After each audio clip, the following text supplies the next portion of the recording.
성도님들 반갑습니다. 주의 뜻 하늘가족교회 나혜주 목사입니다. 오늘은 4월 2일 수요일입니다. 목적 40일은 32일차 하나님이 주신 모습으로 섬기기 내용을 함께 읽겠습니다.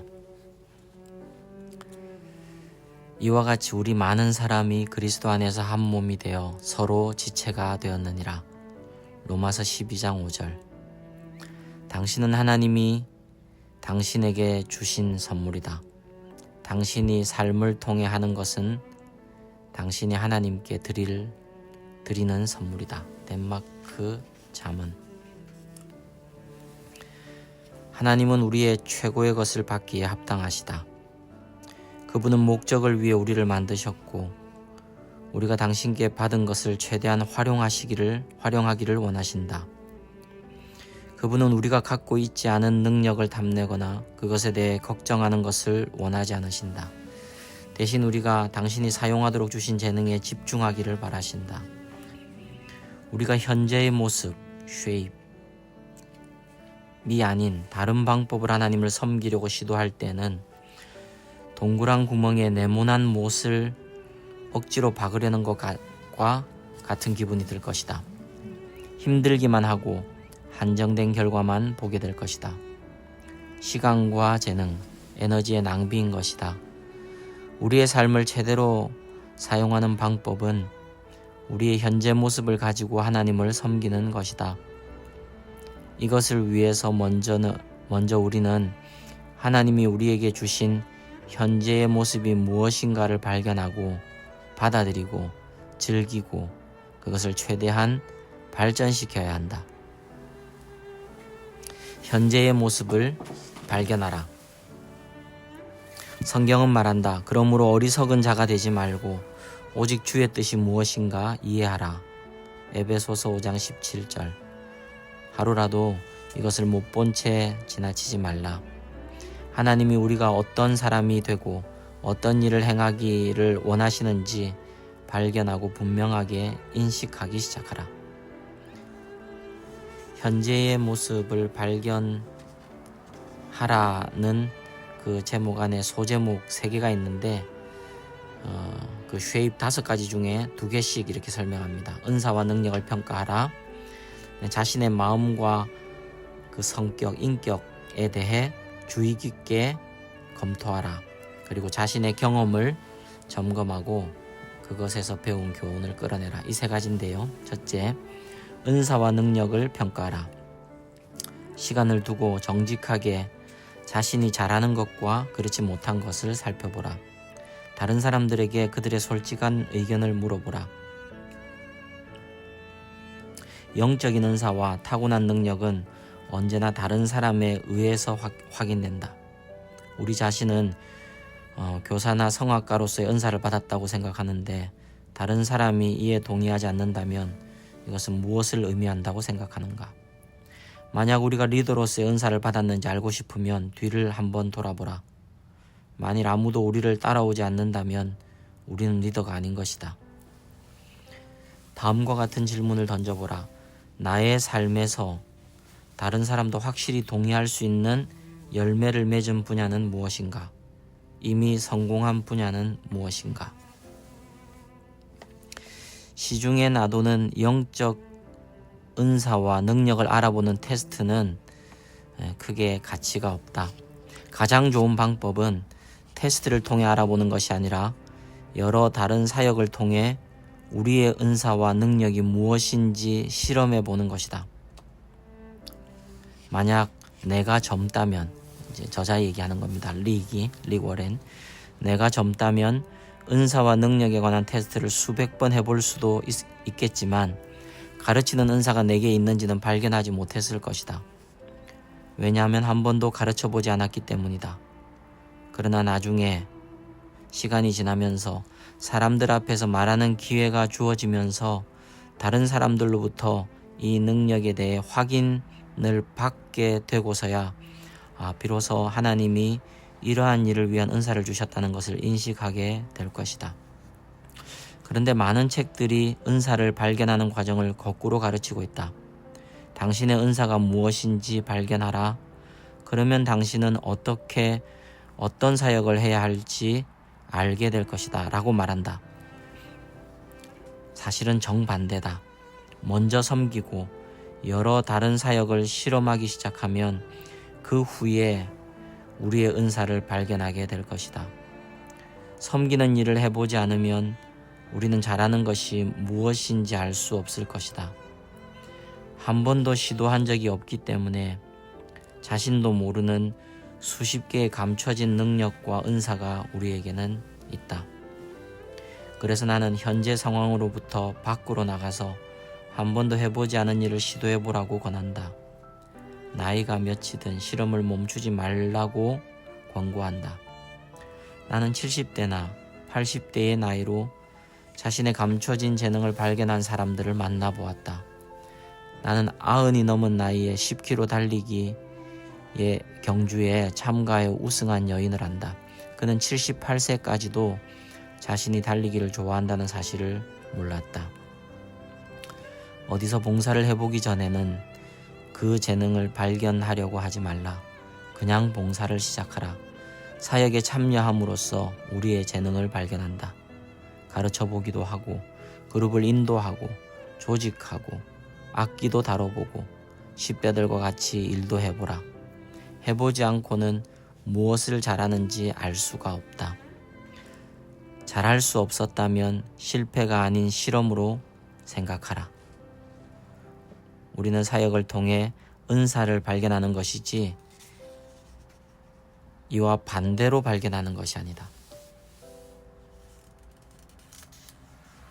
즉 사역을 통해 은사를 발견하는 것이지 은사를 발견하고 사역하는 것은 아니다. 이런 말이죠. 두 번째, 현재의 모습 발견하기 위해 우리의 마음과 H, 성격, P죠. 에 대해 주의 깊게 검토하라. 이 또한 우리를 가장 잘 아는 사람들에게서 조언을 듣는 것이 도움이 된다.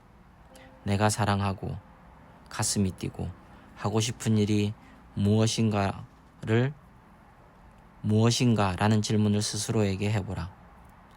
어떤 일을 할 때 정말 활기 있게 살아 움직이는 것 같은 느낌을 받는가? 시간 가는 줄 모르고 하는 일은 무엇인가? 똑같은 일을 반복하기를 좋아하는가? 아니면 다양한 경험을 하는 것을 좋아하는가? 혼자 일하는 것을 좋아하는가? 아니면 팀 안에서 같이 일하는 것을 좋아하는가? 성격이 내성적인가? 아니면 외향적인가? 생각을 잘하는 사람인가? 아니면 느낌에 민감한 사람인가? 경쟁하는 것을 좋아하는가? 아니면 협력하는 것을 좋아하는가? 자신의 마음과 성격에 대해 주의 깊게 검토하라.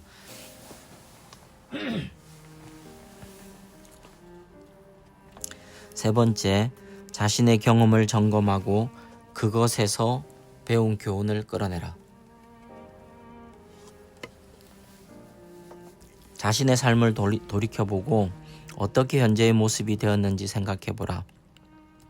모세가 이스라엘 백성들에게 너희가 하나님과 함께한 경험을 통해 주님에 대해서 무엇을 배웠는지 오늘 기억하라 고 말했듯이 기억하지 못하는 경험은 아무 가치가 없다. 그래서 영적인 일기를 쓰는 것이 중요하다. 기억하지 못하는 경험은 아무 가치가 없다. 그래서 영적인 일기를 쓰는 것이 중요하다.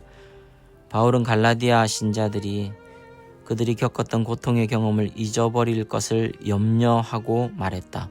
너희가 이같이 많은 괴로움을 헛되이 받았느냐? 과연 헛되냐? 갈라디아서 3장 4절. 우리는 고통과 실패, 당혹스러운 일을 겪으면서 하나님의 선한 목적을 볼 수 없다. 당시에는 볼 수 없다. 그러니까 고통과 실패, 당혹스러운 일을 겪어가고 있는 그 시간, 그 중간에서는 하나님의 선한 목적을 우리는 볼 수 없습니다. 예수님께서 베드로의 발을 씻기면서 이렇게 말씀하셨다. 나의 하는 것을 네가 이제는 알지 못하나 이후에는 알리라. 한참 후에야 우리는 하나님이 문제를 통하여 선을 이루어 주심을 이해할 수 있게 된다. 우리의 경험에서 교훈을 끌어내기까지는 시간이 걸린다. 어느 주말 수양관 같은 곳에 가서 하던 일을 멈추고 하나님이 어떻게 우리의 삶의 중요한 여러 순간에 역사하셨는가를 살펴보라. 그리고 하나님이 우리가 이 교훈을 가지고 다른 사람을 어떻게 돕기 원하는지 생각해보라.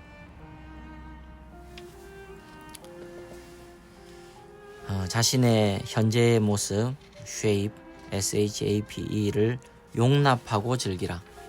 첫 번째 그 소제목은 현재의 모습을 발견하라 였고요.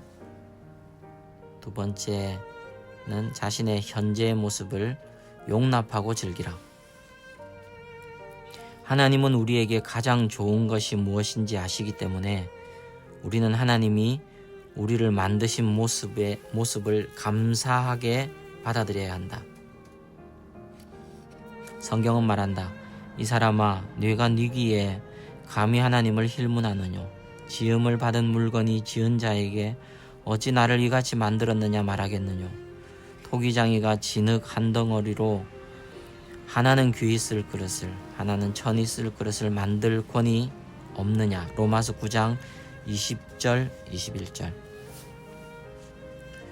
우리의 현재 모습은 하나님의 목적을 위하여 그분의 주권 속에서 결정되었기 때문에 우리는 이것에 대해 원망하거나 거부할 수 없다. 다른 사람들처럼 되려고 노력하는 대신 하나님이 지금 우리의 모습을 주신 것에 대해 찬양해야 한다. 다른 사람처럼 되려고 노력하는 대신에 하나님이 지금 우리의 모습을 주신 것을 찬양해야 한다. 우리 각 사람에게 그리스도의 선물의 분량대로 은혜를 주셨나니. 에베소서 4장 7절. 우리의 모습을 받아들이는 것 가운데 하나는 우리의 한계를 인식하는 것이다. 모든 것을 잘할 수 있는 사람도 없고 모든 것을 잘하도록 하나님이 우리를 부르신 것도 아니다. 우리는 각자에게 정해진 제한된 역할이 있다. 바울은 그의 소명이 모든 것을 완수하고 모든 사람을 기쁘게 하는 것이 아니라 하나님이 자신을 만드신 바대로 특정된 사역에만 집중하는 것임을 분명히 했다. 그는 우리의 목표는 우리를 향한 하나님의 경계선 안에 거하는 것이다. 고린도후서 10장 13절 NLT 번역이라고 말했다. 경계선, 바운드리. 경계선이라는 말은 하나님이 우리 각자에게 사역의 분야와 범위를 정해 주시는 것을 말한다. 우리의 모습으로 우리가 사역할 전문 분야를 결정하는 것이다. 그렇기 때문에 우리가 하나님이 우리를 만드신 모습 이상으로 우리의 사역 경계선을 넘어가면 스트레스를 받는다. 달리기 시합에서 각 주자는 자기 선에서 뛰어야 하듯이 우리는 각자 개인적으로 인내로서 우리 앞에 당한 경주를 경주해야 하는 것이다. 옆선에서 뛰는 사람을 부러워하지 말라. 자신의 경기에만 집중하라. 하나님은 우리가 당신이 주신 모습을 즐기기를 원하신다. 성경은 각각 자기의 일을 살피라. 그리하면 자랑할 것이 자기에게만 있고 남에게는 있지 아니하리니. 갈라디아서 6장 4절이라고 말한다. 사단은 하나님이 우리에게 주신 모습을 즐기지 못하도록 두 가지 시험으로 우리의 기쁨을 앗아가려 한다. 하나는 우리의 사역과 다른 사람의 사역을 비교하는 것이고, 다른 하나는 우리의 사역을 다른 사람의 기대치에 따라 그들과 똑같은 사역을 하게 하는 것이다. 하나는 비교하는 것이고, 하나는 다른 사람들의 기대치를 맞추려고 하는 것이다. 이 두 시험은 모두 우리가 하나님이 의도하신 방향대로 섬기는 것을 방해하는 치명적인 함정이다. 사역에서 기쁨을 잃을 때마다 이러한 유혹 가운데 하나가 그 원인은 아닌지 살펴보라. 성경은 우리에게 절대로 다른 사람과 비교하지 말라고 경고한다. 두 가지 이유 때문이다. 우리보다 일을 잘하는 사람은 언제든지 만날 수 있는데 그러면 낙심하게 될 것이다. 비교하면 낙심하게 될 것이다. 또한 우리보다 일을 잘하는 사람 역시 언제든지 만날 수 있는데 그러면 교만하게 되기 때문이다. 이 두 마음, 낙심과 교만한 이 마음은 우리가 올바른 사역을 하지 못하게 할 뿐 아니라 사역을 잃어버리게도 한다. 바울은 우리 자신을 다른 사람과 비교하는 것이 어리석은 일이라고 말한다.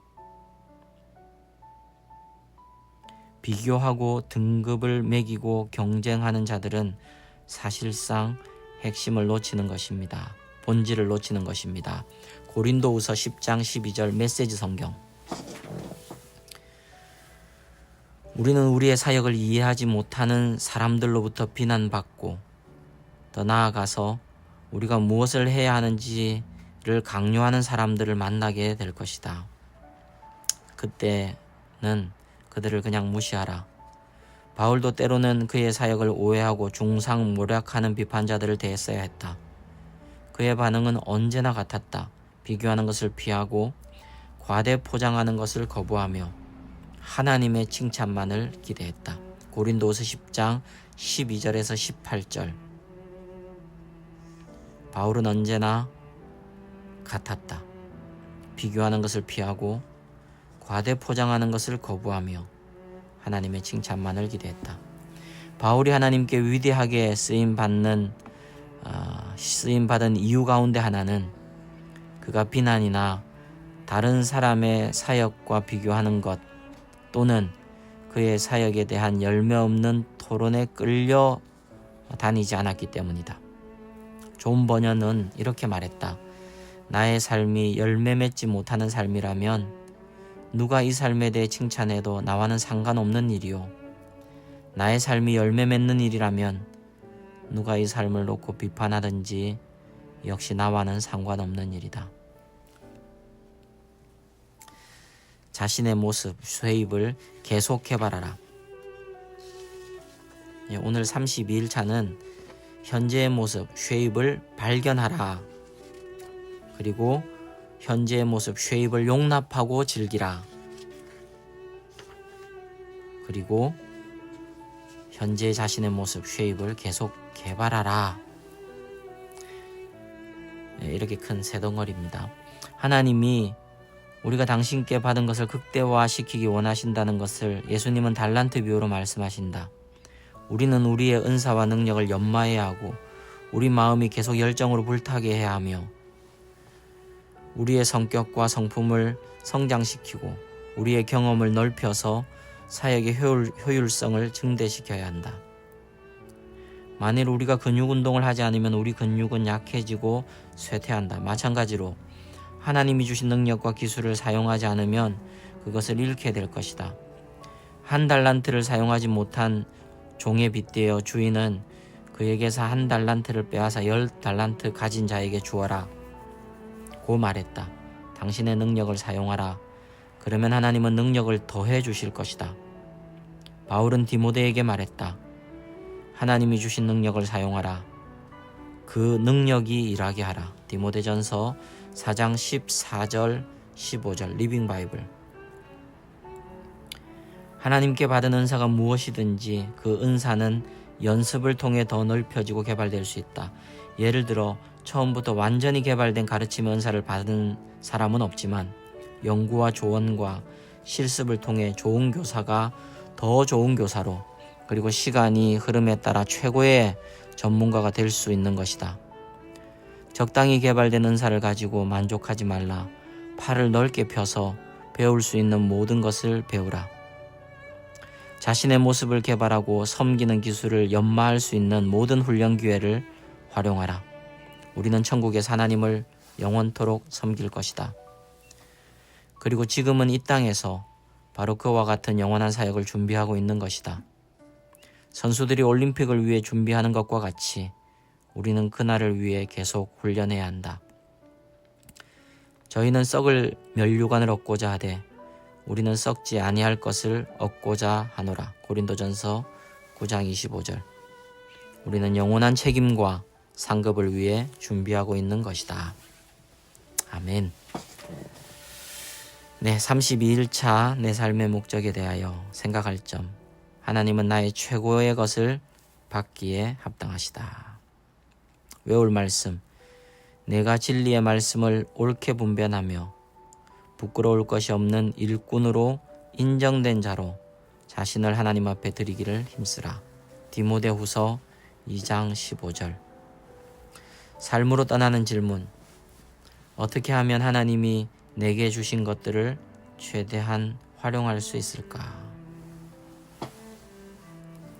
오늘 32일차 였습니다. 하나님은 우리가 우리에게 주신 그 모습으로 섬기기를 원하십니다. 하나님은 우리의 모든 것을 알고 계시기 때문에 가장 합당한 것을 주신 것을 우리가 믿을 수 있습니다. 그러므로 현재의 모습을 발견하고 현재의 모습을 받아들이고 용납하고 그리고 현재의 모습을 계속 발전시키는, 그래서 최선의 것을 하나님께 드리고 싶다 할 때 우리는 하나님과 사람들을 더 잘 섬길 수 있게 될 것이고, 이것이 천국에서 영원토록 하나님을 섬기는 준비가 될 것입니다.